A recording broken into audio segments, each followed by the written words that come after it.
really want to say this, but why is it that the amount you send is less than what your sister Maggie sends? Maggie sends as much as $1,500 every month. Do you feel a sense of responsibility as an older sister? Mom, you should be grateful for whatever you receive.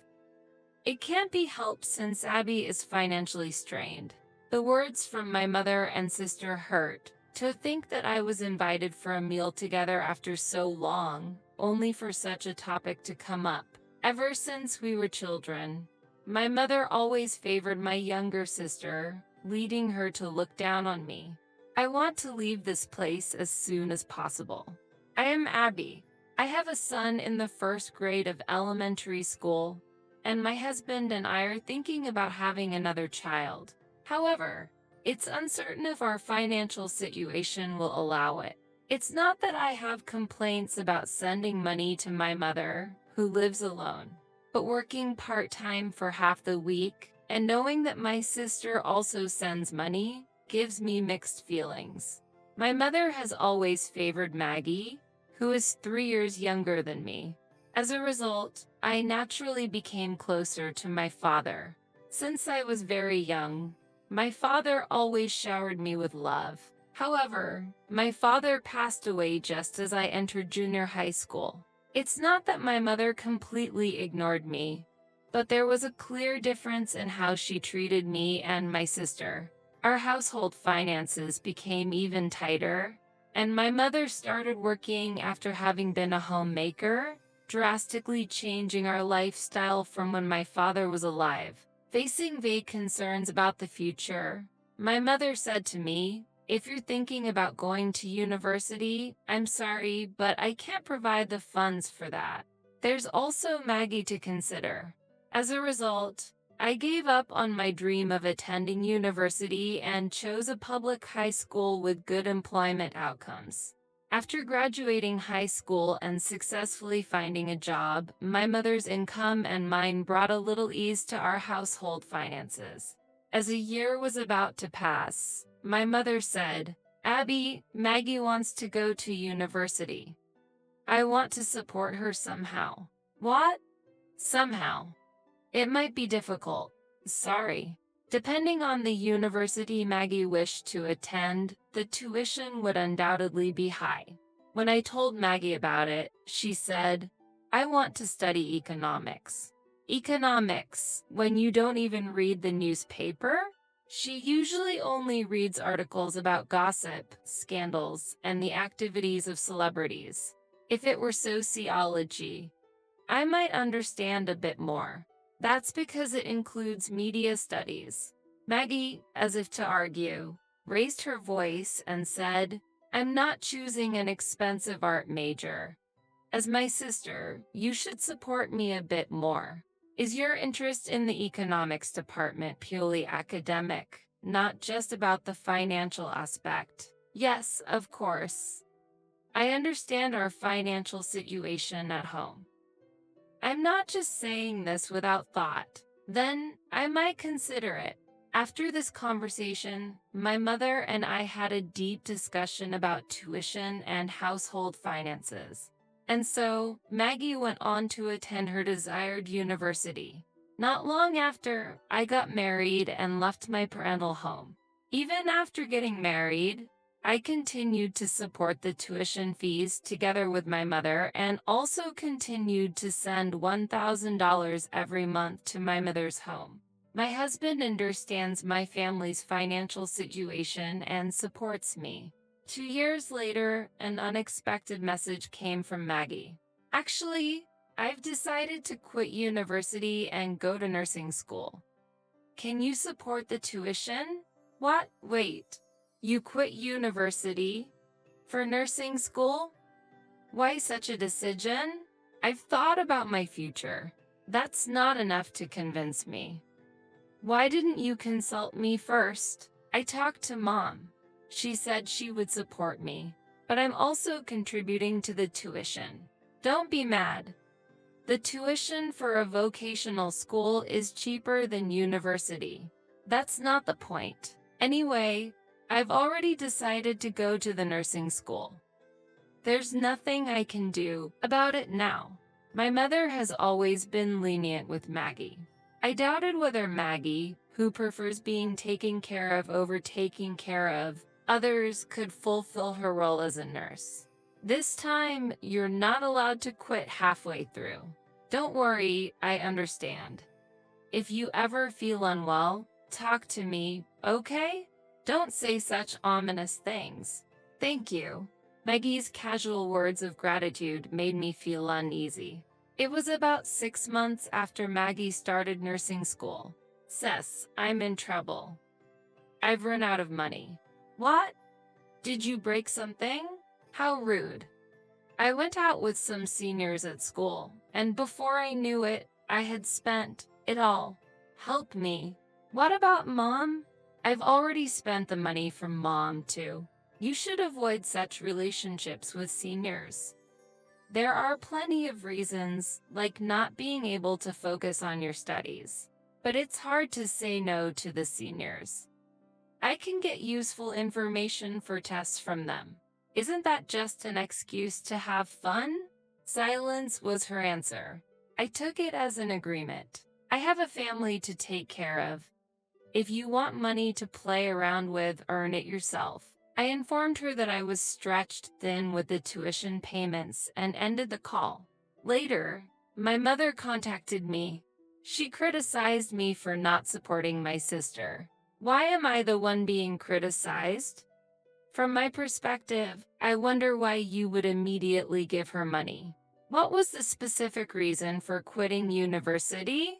It seemed she couldn't fit in with university life. She felt it was different from what she had expected. When I suggested changing her major or looking for other paths if it was too hard, she decided to pursue nursing. Even so, from my conversation with Maggie, it sounded like she was asking for money to have fun. I then questioned the situation at home. Everyone goes out and has fun occasionally, especially when they're young. It's normal. It seemed my mother didn't care at all that I hadn't had the luxury to go out and enjoy my youth. I felt further discussion was pointless. I can't give any more than I already have. It's cold of you, not even fulfilling your own sister's wish. I'm already putting a strain on my husband. Please understand our situation. Fine, I won't ask any more. My mother ended the call angrily. After that, the financial demands from my family ceased. 3 years passed while I continued paying for Maggie's tuition and sending money to my mother. During this time, we were blessed with the birth of a healthy boy. Eventually, Maggie graduated from nursing school and secured a job as a nurse. With the tuition expenses gone, we could finally breathe a sigh of relief. My husband was happy about it. He had always readily agreed to support my family financially.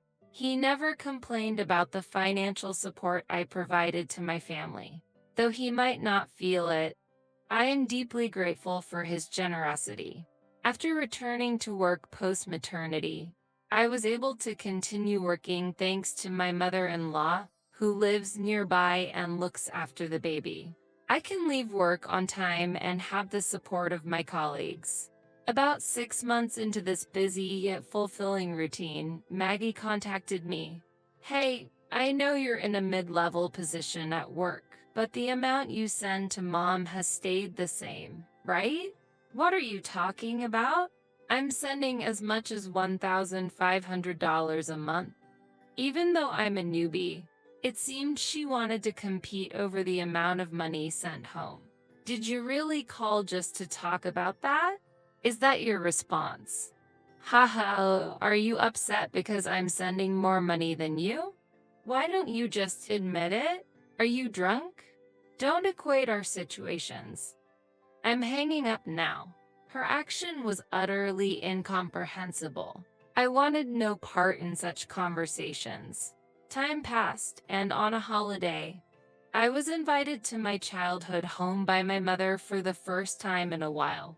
Maggie had also taken the day off, and it turned into a lunch meeting for the 3 of us. At first, we shared updates on my son's latest developments and our daily lives. But gradually, Maggie's bragging became a focus. The main topic was the fact that she was providing more financial support to the house than I was, as mentioned in the previous call.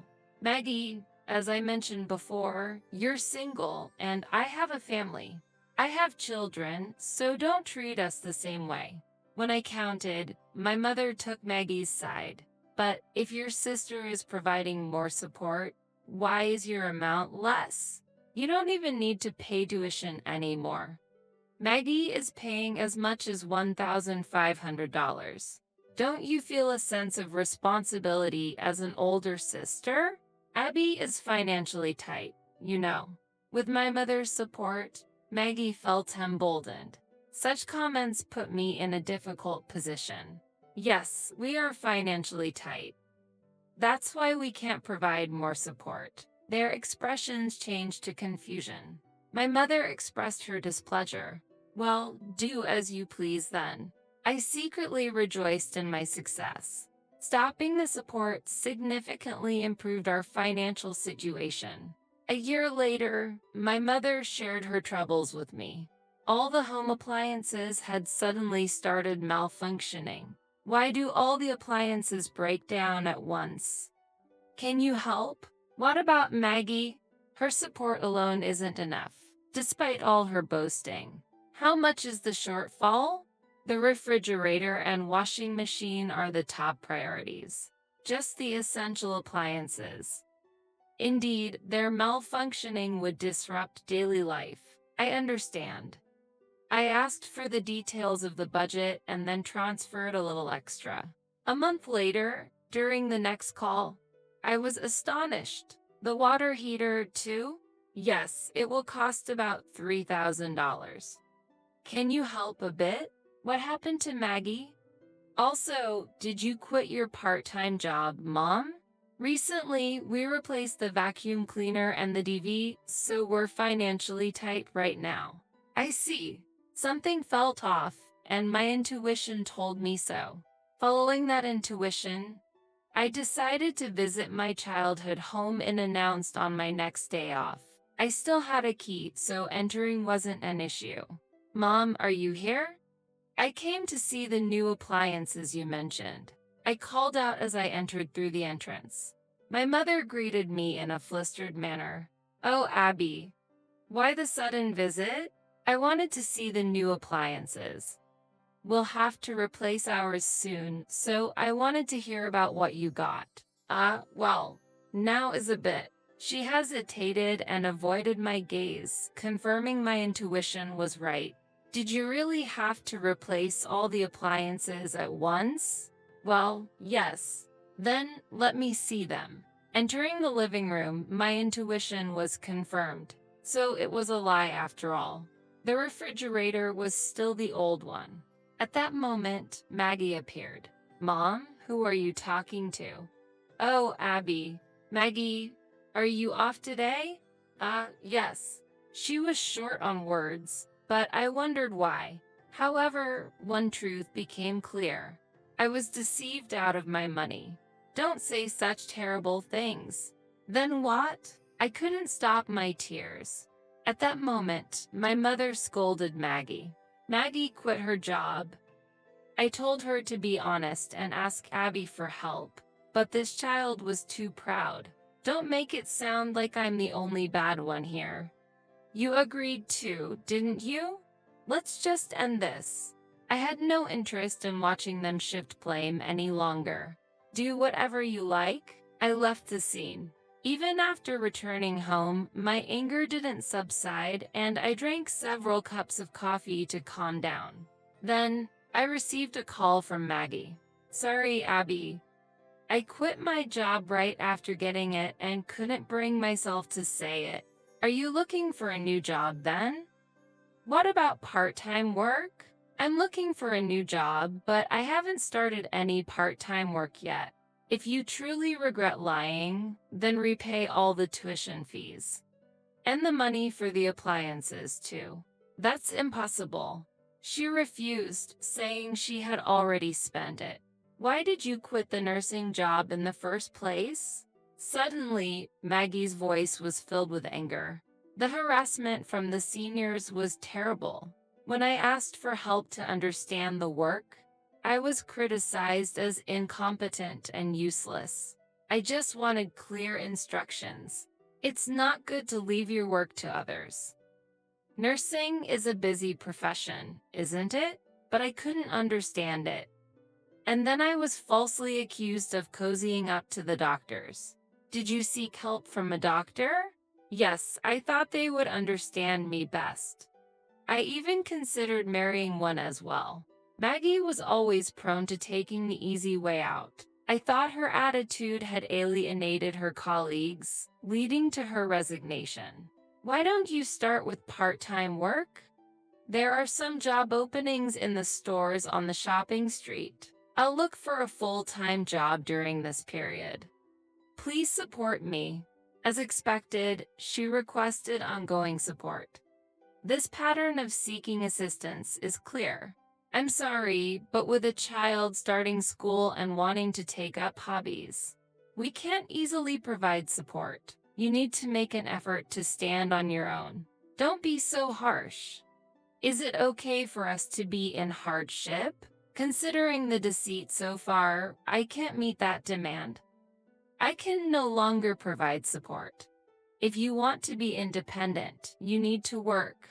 I cut off the call abruptly, astonished by her audacity, as if she had forgotten the events of a few hours ago. I turned off my phone, not wanting to deal with any more coordinated attempts from my mother. For about half a year, things were peaceful. There was no contact from my childhood home, and my son was enjoying school life. My husband and I were discussing having another child. During these calm days, Maggie contacted me again, expecting a request for remittance. I was cautious, but the conversation took an unexpected turn.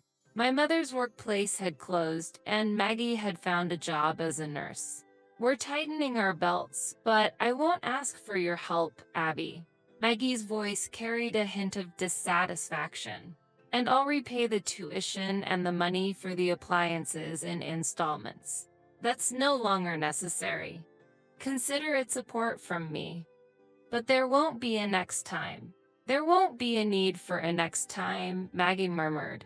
Years passed, and Maggie is still working as a nurse. The closure of my mother's workplace might have been a turning point for her to reassess her life. There are no more financial requests from my mother. Our relationship may not return to how it used to be, but if she wants to see her grandchildren, we'll visit. And my husband and I have been blessed with a second child, a girl this time. The sight of my son doting on her is heartwarming. Next holiday, we're planning to go out to the park as a family for a picnic. This useless daughter-in-law, you're too slow, trash. You should work here all day. As my mother-in-law yelled, I continued washing the dishes quietly, feeling the heat behind my eyes. I couldn't bear it anymore. I wanted to be free. Are you okay? Do you need some help? My brother-in-law, who arrived a bit late, asked me this. In a low voice, I answered clearly, "This is my everyday life." Reacting to this, my brother-in-law's face turned red with rage, and he hurried off somewhere. I'm Jessica, 30 years old. I live with my husband, Peter, whom I married a year ago, and during the day, I work as an office employee, handling clerical work. My husband's parents live in the large house next to ours. My father-in-law is retired due to his age, but he has a history of working for a major trading company and is financially comfortable. The house we live in was also given to us by him. Since our houses are adjacent, I'm often called over by my mother-in-law. At first, it was for minor tasks, but gradually her demands became harsher. You work until 5 p.m., right? Have our dinner ready by 6 p.m. You're off on Sundays, aren't you? I'd like you to change all the curtains and the air conditioner. After work and on weekends, I'm left with the household chores of my husband's parents, leaving me almost no time to rest. My father-in-law is domineering and doesn't talk much, and he doesn't interfere even when he sees me being used by my mother-in-law. My husband has the same attitude. Even though we both work, he believes household chores are a woman's responsibility and doesn't help at all. Even when we plan a date for the weekend, if my mother-in-law contacts us, she insists that we prioritize her, and my husband heads to the golf range with my father-in-law. One holiday, I was replacing the curtains at my in-law's house as requested by my mother-in-law. Jessica, it's been a while. Oh, brother-in-law. My husband's brother, Michael, is unmarried and seems to run a small company. He lives far away, so we don't see each other often. I just happened to be nearby and stopped by. Are you replacing the curtains? Is there anything I can help with? And where are our parents and Peter? It's okay. I'm almost done. Your mom is at the hair salon, and Peter and your dad are probably playing golf. I see. I'm sorry. Thank you for helping out. There was a lot that I wanted to say, but since he's family, it felt pointless. With that thought, I continued working on the curtains. Michael silently watched my work, but perhaps feeling a bit awkward, he decided to leave. My mother-in-law, who returned from the hair salon, seemed pleased with her new hairstyle. The work on the curtain and air conditioner cleaning is done, so I'll take my leave now. When I told her that, my mother-in-law grabbed my clothes. What? Who said you could go home? What about dinner? I answered in a panic. Mother, I have plans even on my days off. So, if you could understand that. Her complexion changed drastically with those words. What are you talking so high and mighty for? Have you forgotten your place in this house? I felt a chill run down my spine at my mother-in-law's sudden change of demeanor. We are the ones providing you with this lifestyle, aren't we? You married into a wealthy family, so you should be grateful and serve. I was at a loss for words. If work is what's keeping you busy, then submit your resignation by tomorrow. Otherwise, I'll have Peter divorce you. With that, my mother-in-law retreated into her room. I was left in shock. Was the meaning of joining this family to devote myself entirely to them? I headed to the kitchen and started preparing dinner. The next day, I received a call from my mother-in-law. She asked me if I had submitted my resignation. I hadn't yet. Then, I could feel her anger as she said, "Do you remember our conversation yesterday? If you don't submit it by tomorrow, you won't be allowed back in the house." Feeling powerless, I submitted my resignation at work and was set to leave at the end of the month. Amidst the busy resignation procedures, when I returned home, my husband handed me a piece of paper. We're celebrating Mom's 60th birthday next Saturday. She wanted me to give this to you. I couldn't hide my surprise at the densely written text on the paper. List of attendees, invitation addresses, menu, decoration details, overall flow. I asked my husband urgently, "Am I in charge of all this?" He answered calmly, "Who else do you think will do it? You're the wife of this house, so it's only natural. The day of this birthday party is the day after I quit. I'll be busy with work until then, and I won't have time to prepare. If you could help me." My husband clicked his tongue and said, "Don't complain. We're providing you with a home, so do it properly." With that, he quickly left. I'm expecting a special surprise gift. It's an important day, so please take care of it. I stared blankly at the words written at the bottom of the paper. Struggling with the preparations for the birthday event and work handover, I managed to finish everything and left the company where I had worked for a long time. The next day, I faced my mother-in-law's birthday event. I was taken up with preparations from the crack of dawn. My mother-in-law, brimming with joy, welcomed guests at the entrance and guided everyone to the spacious living room, slightly away from the kitchen. When the visitors took their seats at the arranged table, one of them pointed out, "It seems like there's a plate missing." At that comment, the mother-in-law's face changed color and she hurried over to me. "What are you doing? Can't you even count properly?" Surprised, I looked toward the living room and noticed that the neighbor, who had said they wouldn't participate, was present. "I'm sorry. I was informed that the neighbor wouldn't be attending. I'll prepare right away," I replied.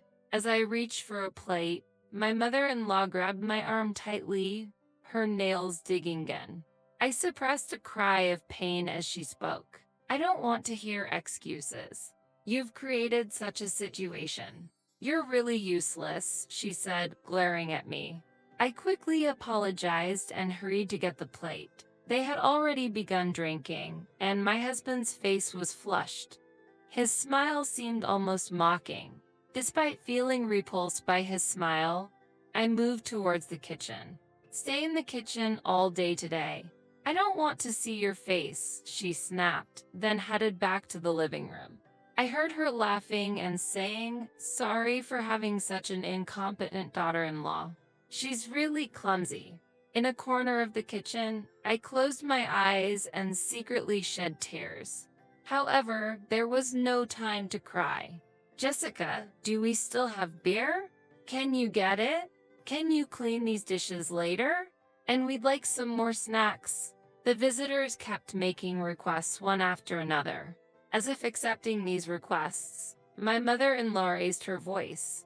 "If you need anything, please ask my daughter-in-law. We're happy to host you, so please relax. If there's anything missing, we'll go buy it, so don't worry." She spoke loudly enough for me to hear, then continued having a pleasant conversation with the visitors. Then, I heard the sound of the house's entrance door opening. "Sorry, I'm a bit late," said my brother-in-law, arriving a bit late. "Michael, we've been waiting for you. Come here quickly, everyone's waiting." My mother-in-law called him over in a kind tone. I didn't even have time to greet my brother-in-law. In between preparing snacks, I glanced at the piled-up dishes and took a deep breath.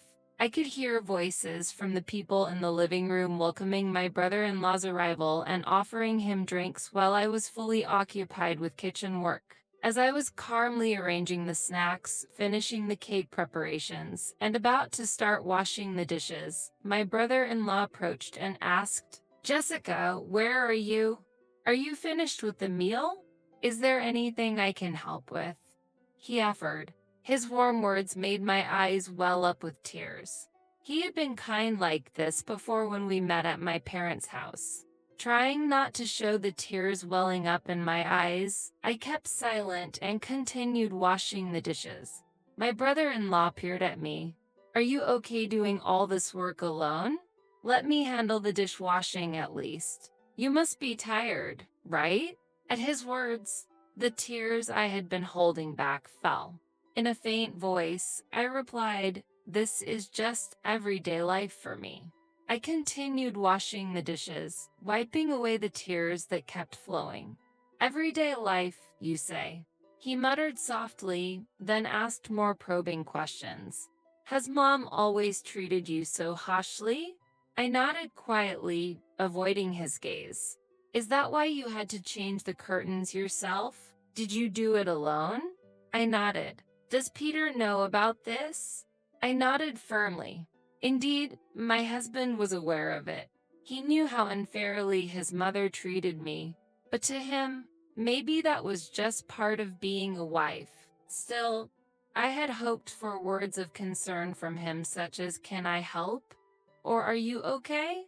Every time I heard my husband's cheerful laughter from the living room, I wanted to block it out. I glanced at my brother-in-law briefly. His kind face quickly turned red with anger, and he dashed toward the living room. I quickly wiped my hands and followed him. In the living room, my in-laws, my husband, and the guests were drinking and laughing joyfully. When my brother-in-law entered, my mother-in-law's face brightened, and she spoke cheerfully. "Michael, where have you been? You're always so busy with work. Take a break. Come, sit here." What are you thinking, Mom? He said in a deep tone, staring sharply at her. Surprised and slightly perplexed, she replied, "What? Why are you looking so angry? That's enough. Apologize to Jessica right now." His reprimand changed the atmosphere in the room. "Did you make Jessica do all the preparation and cleaning today?" My mother-in-law, lost for words, looked at me with cold eyes. Feeling her sharp gaze, I trembled and stepped back. "Is this how it always is? Speak." My mother-in-law answered lightly, "Well, in most homes, it's the daughter-in-law who does the household chores and menial tasks. Jessica knows that, right?" With her words, many eyes turned towards me. Suppressing the trembling in my body, I answered firmly, "I have no intention of working as a domestic helper in your home. I quit my job at your request, but if you continue to use me for menial tasks, I will leave." At my statement, my mother-in-law smirked. My husband remained silent, sulking in a corner of the living room. "Dramatic, aren't you? Leaving like that. How will someone with no ability like you make a living?" My brother-in-law reacted vehemently to that comment and retorted loudly, "So this is how you've always oppressed Jessica and my wife." My mother-in-law's face contorted. "Wife? Michael, are you married?" A surprised guest inquired. "Yes, I was. It was a short marriage which lasted only 6 months. And it all ended because of you, Mom." My mother-in-law looked down. Half a year into the marriage, she suddenly asked for a divorce. I asked her why, but she just cried and apologized, never revealing the truth. However, I understood that she couldn't be happy with me. With a heavy heart, I signed the divorce papers. Then, in the silence, my brother-in-law continued with a trembling voice. Later on, I understood after asking her close friend. "The reason she wanted to get divorced was you, Mom. When I was away, you abused her, used her for chores, and threatened her not to tell me. I regret not being able to protect her. Blaming you won't change the past, so I didn't tell you." My brother-in-law glared at my mother-in-law with emotional eyes. "You're always the same. Oppressing the bride, belittling her, do you enjoy that? You're truly low as a human." My mother-in-law, lost for words, bowed her head at my brother-in-law's words. The guests casted cold, accusing glances at her. My brother-in-law pointed towards my husband. "Peter, what are you doing? You knew your wife was being used, didn't you? Why did you just watch without doing anything?"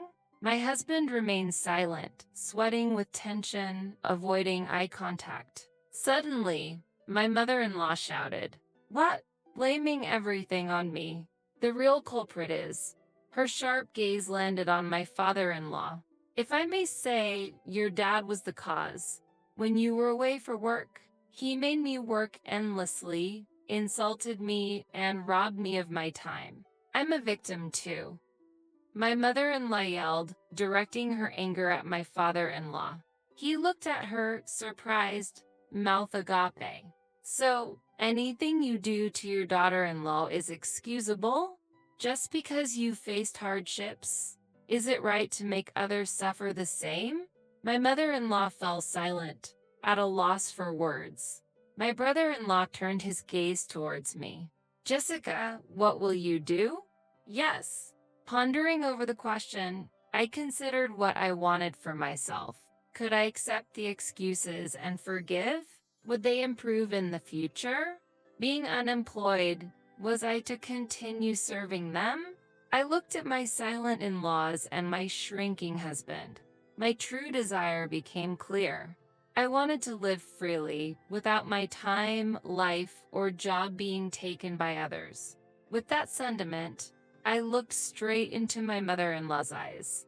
"Mother, I am cutting off my future with Peter. My absence will clear things up for you. I'll do as you wish. That's my special birthday gift to you." Saying that, I grabbed my belongings. I'm sorry, but I no longer wish to have any sort of relationship with you all. Reflect on your behavior and use it to guide your future. Gently urged by my brother-in-law, I headed towards the entrance. In the silent living room, my mother-in-law's crying echoed, and the visitors' cold stares left my father-in-law and husband unable to raise their heads, silently staring at the ground. The next day, I brought my belongings from my previous residence and returned to my parents' house. My husband pleaded desperately, but his silent complicity in my mother-in-law's actions completely cooled my heart, and I firmly declared our separation. Later, I heard that my in-laws' relationship with each other turned sour to the point of not speaking to each other. My brother-in-law welcomed me into an administrative position at his business. You did well. I'm always thankful to you. Here's some coffee, he said kindly. Thank you. Is it time for you to go home? Yes, I need to pick up the laundry and do some shopping. I admired my brother-in-law, who handled everything himself. You do it all by yourself? Yes, I handle my own matters. But, in the silence, I tilted my head. Still, it's lonely being by myself. I wonder if there's someone nice out there. As he said that, he looked at me. I quickly averted his gaze. Seeing my reaction, my brother-in-law asked modestly, "Hey, do you have time this weekend? How about dinner somewhere?" Surprised, my heart raced, and I felt my face heat up with excitement, sensing that the freedom I had gained with my brother-in-law's support might affect my future. I looked him in the eyes and nodded firmly.